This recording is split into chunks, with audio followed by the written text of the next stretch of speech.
अब हम प्रश्नावली 10.3 के अगले प्रश्न को देख लेते हैं। तो प्रश्न क्रमांक 3 है, दिए गए चित्र में पी क्यू बड़ा है पी आर से, कोण क्यू और कोण आर के अर्धक क्रमशः क्यू एस और आर एस है, तो सिद्ध कीजिए कि एस क्यू बड़ा है एस आर से। तो हमें एस क्यू बड़ा है एस आर से सिद्ध करना है। तो यहाँ पे देखो, ये एस है और क्यू है, ये बड़ा है किससे? एस आर से। मतलब ये एस क्यू भुजा है और ये एस आर भुजा है। तो एस क्यू भुजा बड़ा है एस आर भुजा से, ये हमें सिद्ध करना है। तो यहाँ पे आप लिखो, अब यहाँ पे जो दिया है उसको लिख लेते हैं। तो दिया है क्या क्या दिया हुआ है? तो दिया है कोण Q और कोण R के अर्धक क्रमशः SQ और RS है, ठीक है। और सिद्ध क्या करना है? तो यहाँ पे लिखो, सिद्ध करना है SQ बड़ा है SR से, ये हमें सिद्ध करना है। तो यहाँ पे आप लिख सकते हो उपपत्ति या व्याख्या लिख सकते हो। तो हम यहाँ पे उपपत्ति लिख रहे हैं, दोनों एक ही है, ठीक है, उपपत्ति या व्याख्या। तो हम क्या करेंगे, इसका पूरा व्याख्या करेंगे और व्याख्या करके इसे सिद्ध करेंगे हम SQ बड़ा है SR से। तो सबसे पहले आप यहाँ पे देखो बड़े वाले त्रिभुज में, तो कौन सा बड़ा वाला त्रिभुज है? PQR एक बड़ा त्रिभुज है। तो यहाँ पे लिखो त्रिभुज PQR में, PQR में। तो देखो PQ, ठीक है, यहाँ पे PQ भुजा है और यहाँ पे PR भुजा है। तो यहाँ पे PQ भुजा बड़ा है, तो यहाँ पे लिखो PQ भुजा बड़ा है किससे? PR भुजा से। तो ये PR भुजा से ये बड़ा है। अब ध्यान देना, यहाँ पे जिसकी भुजा, ठीक है, बड़ी होती है उसके कोण छोटे होते हैं। तो देखो PQ भुजा बड़ी है, मतलब इसके सामने का कोण छोटा रहेगा, और जिसकी भुजा छोटी होती है उसका कोण बड़ा होता है। तो देखो PR जो भुजा है वो छोटी है, तो इसके कोण बड़े हैं।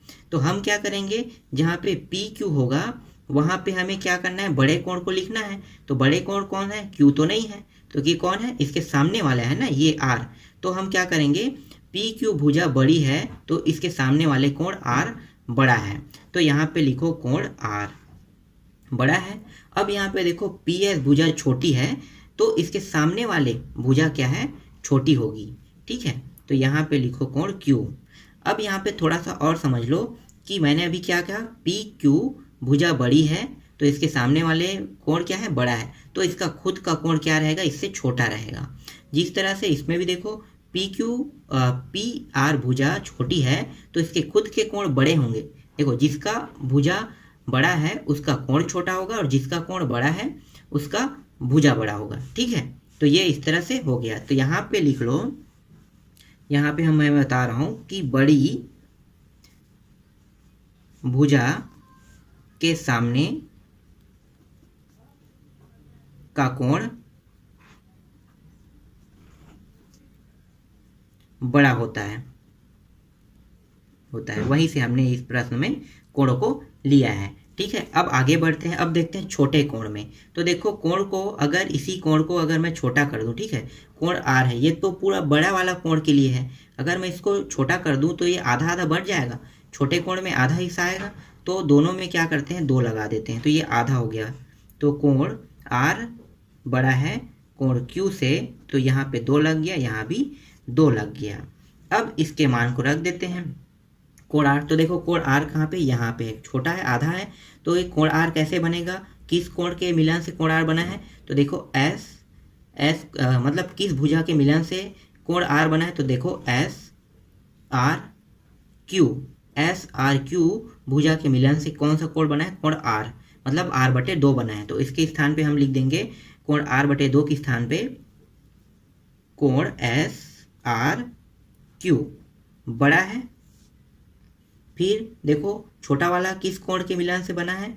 कोण Q, तो कोण Q बना है SQR के मिलन से। तो जहाँ पे कोण Q/2 है उसके स्थान पे लिख देंगे कोण SQR लिख देंगे। बाकी को साइड पे देखते हैं।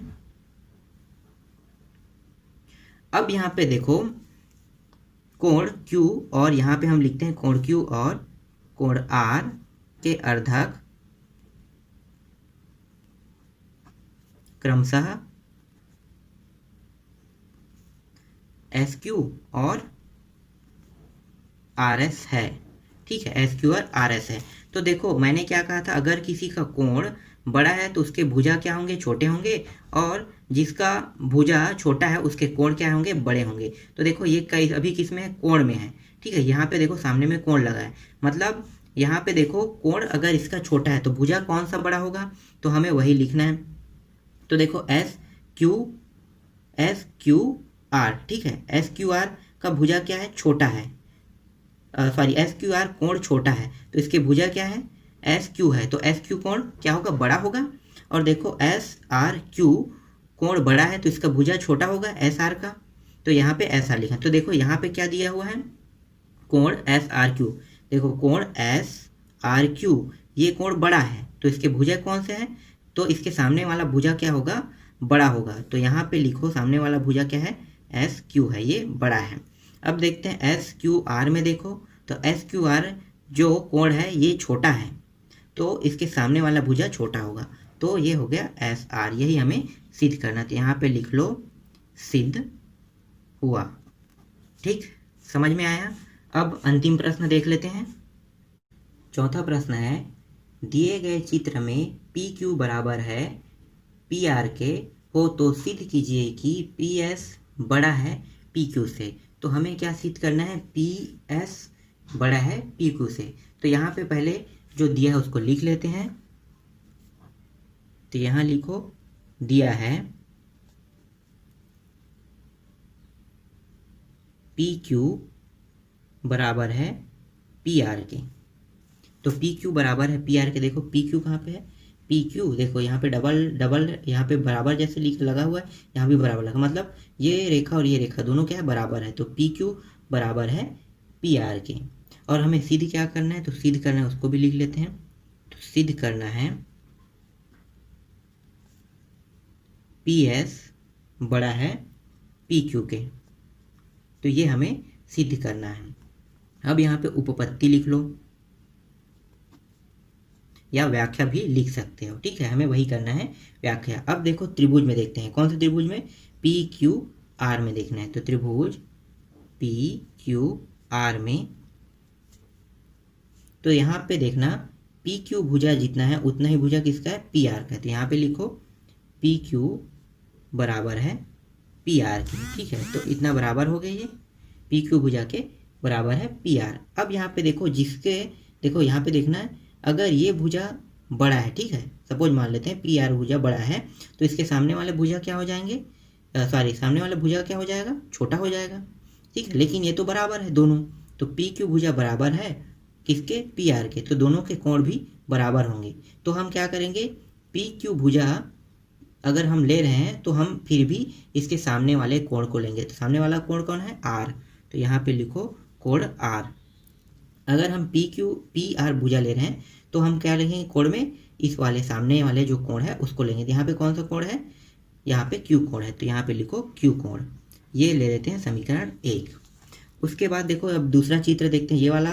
ये वाला जो त्रिभुज है वो तो खत्म हो गया। अब देखते हैं इस चित्र में, देखो दूसरे वाले त्रिभुज को देख लेते हैं। तो दूसरा वाला त्रिभुज क्या है, PSQ। ठीक है, तो यहाँ पे लिखो त्रिभुज PQS या PSQ। तो त्रिभुज PQS में, तो PQS में देखो, तो हमें PQS के हिस्से को लेना है। तो हम क्या करें, यहाँ पे देखो, यहाँ पे एक नियम लगा रहे हैं, बहिष्कोण प्रमेय। बहिष्कोण प्रमेय क्या होता है कि हमें इस त्रिभुज के अंदर हिस्से को लेना था, लेकिन हम अंदर हिस्से को ना लेके हम क्या कर रहे हैं, बाहर हिस्सों को ले रहे हैं। इसी को हम बहिष्कोण प्रमेय कहते हैं। तो देखो बहिष्कोण प्रमेय लगा रहे हैं तो PQR ले रहे हैं, क्योंकि हमें लेना तो इस त्रिभुज से था लेकिन हम ले रहे हैं उस त्रिभुज से, इसीलिए यहाँ पे बहिष्कोण लगे। तो PQR, यहाँ पे लिखो PQR। ठीक है, PQR यहाँ पे ले लेते हैं, कोण लेते हैं। PQR बड़ा है किससे, PSQ से। तो यहाँ पे PSQ तो यहाँ पे अगर शॉर्ट फॉर्म में लिखें तो ये कौन सा कोण बन गया, देखो बीच वाला हिस्सा जो होता है वो कोण बनता है। तो देखो बीच वाला हिस्सा कौन सा है, इसका एस है, और इसमें देखो इसमें कौन है, क्यू है, तो ये क्यू कोण बन गया। और ये बन गया, देखो बीच वाला हिस्सा कौन है, एस है, तो ये बन गया कोण एस। इसको देते हैं समीकरण 2। अब समीकरण 1 और समीकरण 2 को साइड पे देखते हैं, दोनों को जोड़ दो। तो समीकरण 1 में देखो, तो समीकरण 1 में देखो ये बायां भाग है और ये दायां भाग है, ये इसका बायां भाग है और ये इसका दायां भाग है। तो हमें क्या करना है, बायां भाग को बायां भाग के साथ और दायां भाग को दायां भाग के साथ हमें क्या करना होता है, जोड़ना होता है। तो यहाँ पे जोड़ दो, तो यहाँ पे कोण R प्लस क्या है, कोण Q बराबर कोण Q उस पार है, और ये क्या है, प्लस कोण S इस पार है। अब यहाँ पे देखो यहाँ भी Q है, यहाँ भी Q है, तो इनमें से Q को चाहे ये वाला Q कोण Q इस पार ले जाओ या ये वाला Q उस पार इस पार ला लो। तो हम क्या करते हैं, चलो कोण R को जो का तो लिखते हैं, और ये वाला जो Q है इस पार ला लेते हैं, तो कोण Q और ये इस पार आके क्या हो गया, माइनस Q हो जाएगा। और यहाँ पे बचा क्या, उस पार कोण S बना। और अभी हमने क्या किया, पक्षांतर, ठीक है, तो आप लिख लेना पक्षांतर करने पर अब ये दोनों कट गया, बचा क्या, यहाँ पे कोण R बचा और यहाँ पे कोण S बचा। तो कोण R और कोण S, अब इसे हम कैसे लिख सकते हैं, कोण R और कोण S को, तो कोण R और S को देखो, तो देखो कोण ये R है, ठीक है, बीच वाला हिस्सा होता है, तो PRS लिख सकते हैं। तो यहाँ पे लिखो PRS, कोण PRS बराबर कोण S को कैसे लिखेंगे, PSR, तो ये हो गया PSR भी हो गया। तो इस प्रकार से इसको लिख लिए। अब यहाँ पे देखेंगे, अब हमें देखना है त्रिभुज को, तो त्रिभुज में देखो, तो त्रिभुज में देखो PRS कहाँ पे है, PRS यहाँ पे है, तो PRS अगर कोण बड़ा है, ठीक है, PRS कोण यहाँ पे लिख लेते हैं, कोण PRS कोण अगर बड़ा है तो ये वाला कोण कौन सा होगा, PSR, कोण छोटा हो जाएगा, तो PSR कोण छोटा है, ठीक है। तो अगर यहाँ पे देखो ये कोण अगर बड़ा है तो इसके भुजा क्या होंगे, छोटे होंगे। तो देखो PRS कोण बड़ा है तो इसका खुद का भुजा छोटा, इसका जो PR भुजा छोटा हो जाएगा, तो कौन सा भुजा बड़ा होगा, तो जो छोटे कोण है उसके भुजे बड़े हो जाएंगे। तो देखो PSR कोण छोटा है तो इसका भुजा बड़ा हो जाएगा, तो हम पहले बड़े भुजे को लिखेंगे। तो यहाँ पे लिख लो PS लिख लो, ये बड़ा हो गया, ठीक है। अगर हम देखते हैं छोटे कोण, PSR कोण अगर छोटा है तो इसका भुजा क्या हो जाएगा, इसका खुद का भुजा क्या है, बड़ा है, तो हम इसके छोटे हैं तो छोटे वाले में इसके खुद के भुजा को नहीं लेंगे, कौन से लेंगे, ये वाले भुजा छोटा होगा तो इस वाले भुजा को लेंगे। तो यहाँ पे लिख लो PR, ये आ गया। अब यहाँ पे ध्यान देना थोड़ा सा कि ये PS है बड़ा, ठीक है, और PR देखो PR भुजा जितना है उतना ही क्या है, PQ है, तो जहाँ पे PR लिखा है उसके स्थान पे हम लिख लेते हैं इसके स्थान पे PQ, तो ये आ गया PQ, और यही हमें सिद्ध करना था, ठीक है, तो सिद्ध हुआ, ठीक है, इसको सिद्ध हुआ लिख लो, सिद्ध हुआ, और ये प्रश्नावली भी कंप्लीट। और यहाँ पे जो PQ कैसे आया है उसको यहाँ पे साइड पे लिख लेना, PR बराबर है PQ, ठीक है, तो ये सिद्ध हो गया, ये वाला प्रश्नावली पूरा कंप्लीट। इसके बाद हम देखेंगे अगले अध्याय को।